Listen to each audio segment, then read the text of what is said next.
Hello, mapagpalang umaga po sa ating lahat. Purihin ng Panginoon. Narito na naman po tayo sa ating pag-aaral every morning. Ang ating devotion po ay pinamagatan po nating Becoming Significant. At ang verse po natin ay nagmula sa Luke chapter 2 verse 52. Sabi po doon, "And Jesus grew in wisdom and stature and in favor with God and man." Amen.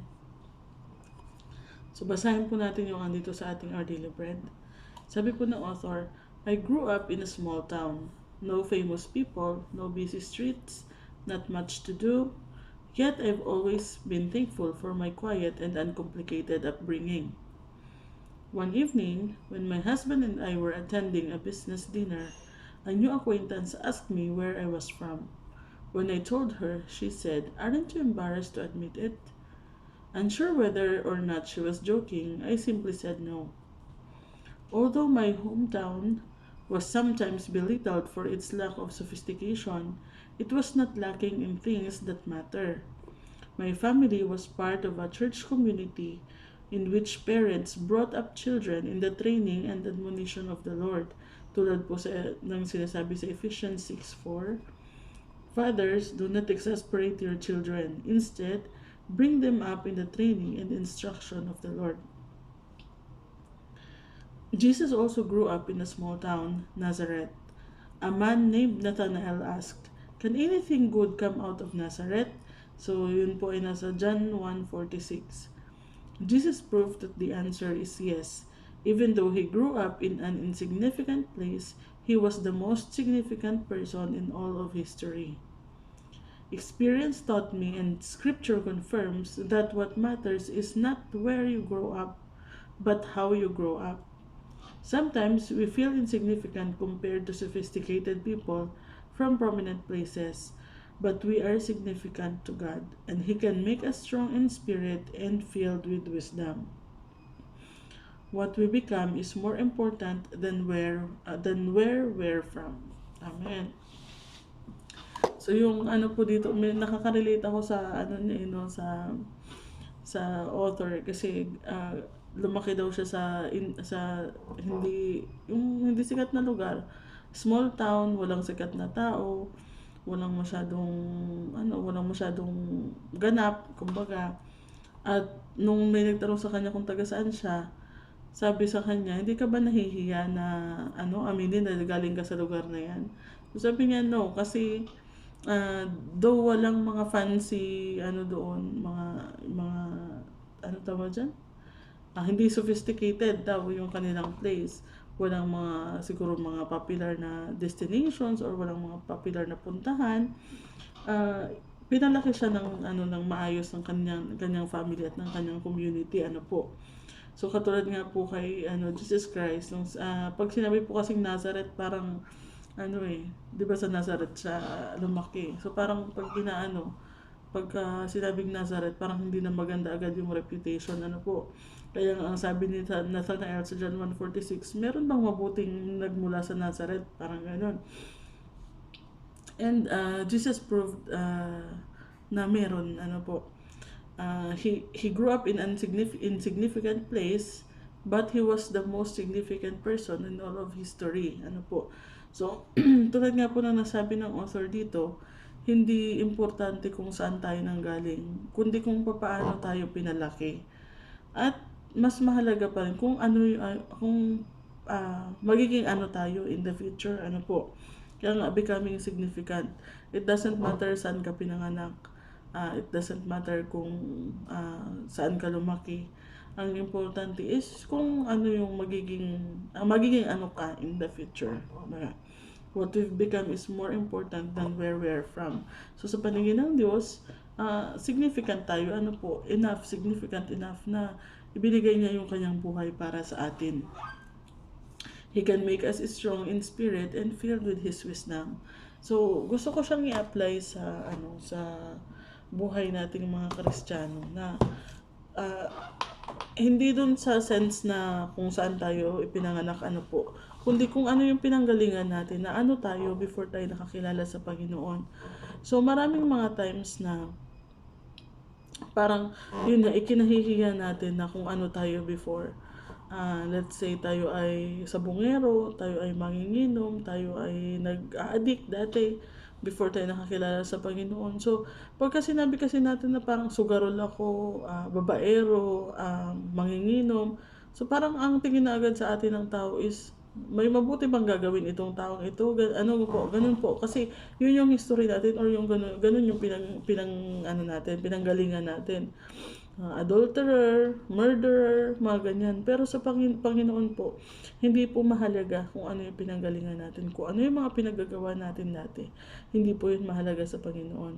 Mahal niya tayo lahat at ibinigay niya yung kanyang buhay para sa ating lahat dahil nais niya na lahat tayo ay maligtas. Ikaw man ay yung sinasabi ng mundo na mabait, na kumbaga, matulungin sa kapwa, mapagbigay, laging nagsisimba, or ikaw man yung hindi pa nakatungtong sa simbahan, maraming bisyo, maraming mga ginawang kalokohan sa buhay, maraming maling desisyon. Hindi po yun importante sa Diyos. Ang importante sa Kanya is yung kung magiging ano ka after mo makakilala sa Kanya. So, yung past mo, before mo nakilala si Kristo, hindi yun significant sa Kanya. Ano po?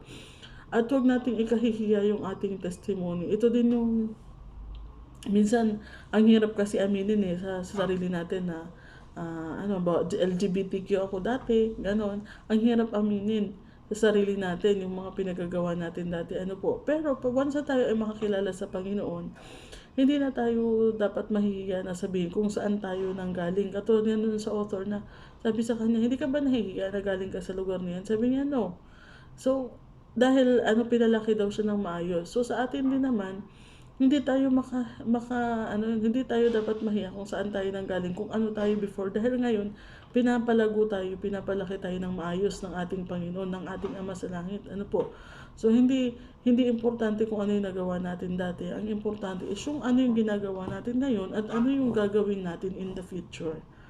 So, bilang mga anak ng Diyos, huwag nating hahayaan na mapigilan tayo ng ating mga past sins. Kasi ang Panginoon hindi po significant sa Kanya yun.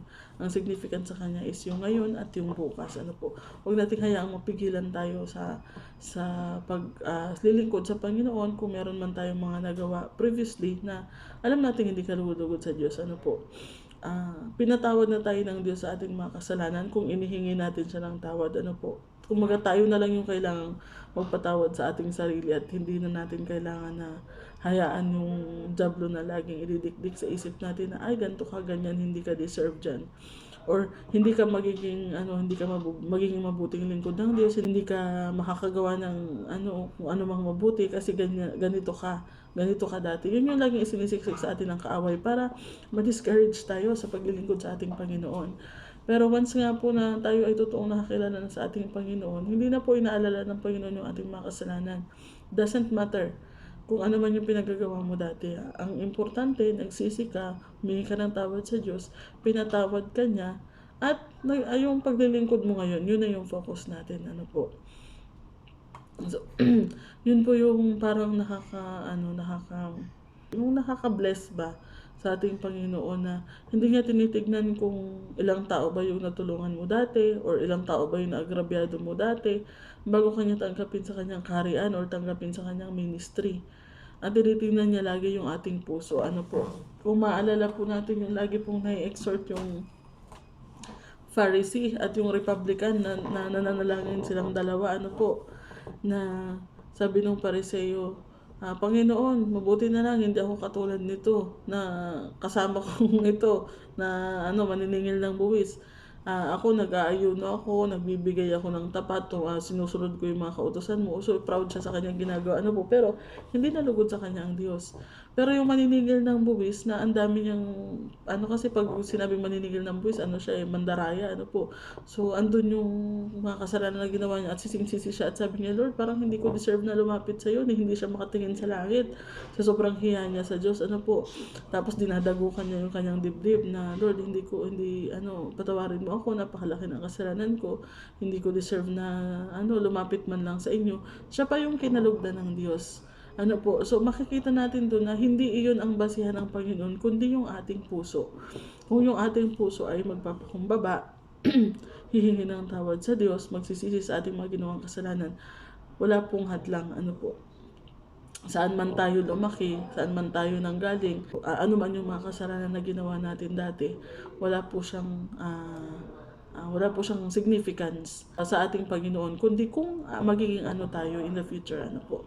Kaya ngayon, yung title ng ating devotion is Becoming Significant. Huwag na po nating isipin yung ating previous self, maliban na lang kung iti-testify natin na kung paano tayo binago ng ating Panginoon mula dun sa ating dating pagkatao. Ang ibig sabihin ng kalimutan or huwag na nating isipin is huwag nating hayaan na hadlangan tayo sa napakagandang plano ng Diyos para sa ating buhay, ano po.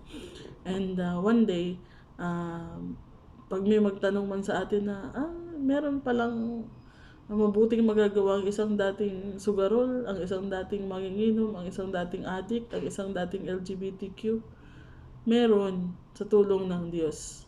So yun, masasagot na natin sila na meron sa tulong ng Diyos. May magagawa din tayong mabuti. Ano po. At syempre, pagka ganon, huwag natin kakalimutan na laging ibalik ang glory sa ating Panginoon kasi di naman natin kayang baguhin ang ating sarili kung walang tulong niya. Ano po. So, amen. Tayo po ay manalangin. Hallelujah. Salamat, Panginoon. Tulungan niyo po kami, Panginoon, na mai-apply po itong mga salita na aming narinig, Panginoon. Help us, O Lord, not to be hindered, Panginoon, ng aming past.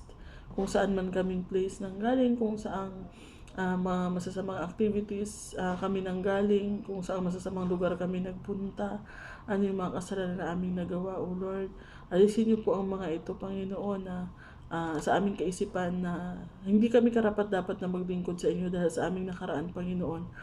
Tunay nga po na nung kami ay lumapit at nanampalataya sa inyo at nagsisi sa aming mga kasalanan, kami ay nilinis nyo na, Panginoon. Hindi na yung aming dating sarili ang inyong nakikita, kundi ang Panginoong Hesukristo na nag-cover sa amin, Panginoon, with His righteousness, Panginoon. Yun na po ang inyong nakikita. Kaya, nawa, huwag niyo pong hayaan na ma-overcome, Panginoon, ang ganitong mga kaisipan, yung aming desire na maglingkod sa inyo, Panginoon.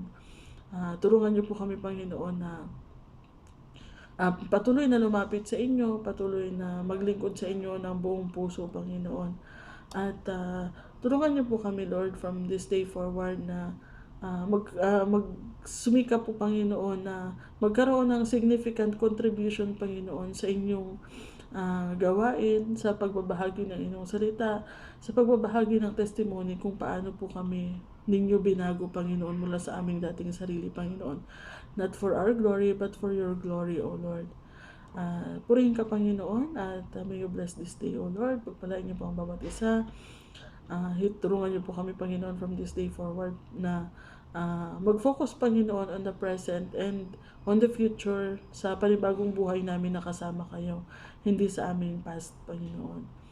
At nawa, O Lord, lahat ng hawakan namin, ang aming kamay ay pagpalain ninyo, lahat ng makakasalamuhan namin ay pagpalain ninyo. At patuloy niyo pong padaluyin ang inyong favor patungo sa bawat isa sa amin, Panginoon. Maraming salamat pong muli, O Lord. We pray all of this in Jesus' name. Amen. So, huwag po natin kalimutan, mga kapatid, what we become is more important than what we were or where we're from. Where we're from. So, mas mahalaga po kung ano kung magiging ano tayo today and the future, kumpara kung ano tayo dati at kung saan tayo nanggaling. Ano po. So, God bless po. Ingat po tayo sa maghapon.